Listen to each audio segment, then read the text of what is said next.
I really like that Cedric Wilson signing. Mm-hmm. Like I am all for it. He really stepped up when Amari Cooper was out with COVID, and then he really shined when Michael Gallup unfortunately tore his ACL last year. They started to address the offensive line by signing Conor Williams in free agency from Dallas.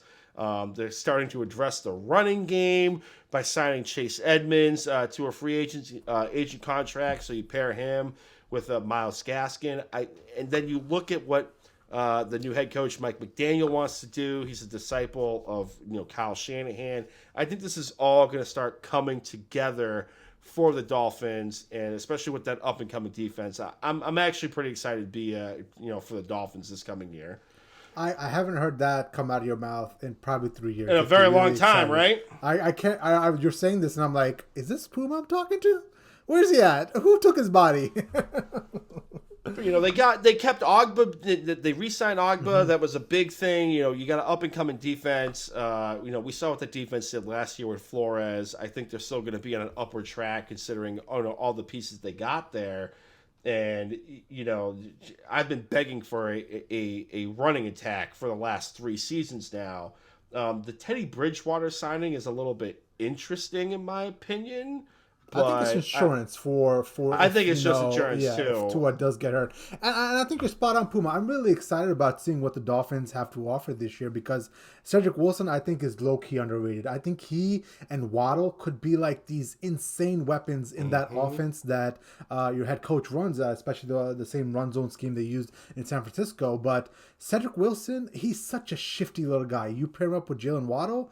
Given the fact that also Tua has been able to have a little bit of success in Miami with all the bullshit around him, like I am intrigued to see what Mike McDaniels can do with Tua, who is gonna be in a supportive role right now. I mean, we saw this last night where Baker Mayfield basically said goodbye to the Browns because they were entertaining Deshaun Watson for a day and a half.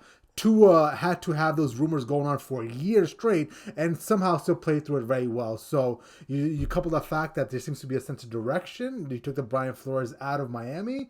You're adding these pretty nice pieces. They're going to be running that run zone scheme. And I do believe Jimmy G wasn't the perfect quarterback for that run zone scheme that they run, that they're going to bring over from the 49ers with Mike McDaniels.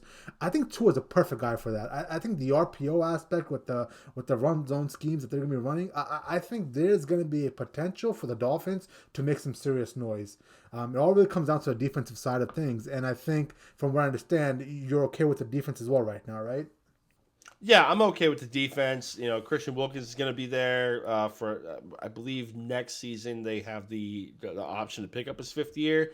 But, they re-signed. They re-signed Ogba. He was a potential free agent. They brought him back into the fold. Linebacker Duke Riley, okay, a little bit more linebacker depth type of deal. But this is an up and coming defense.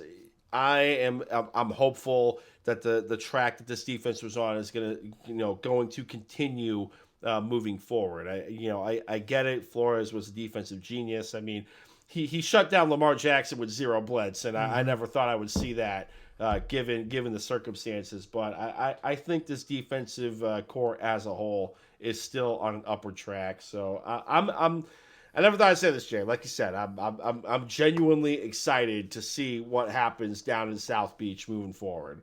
Yeah.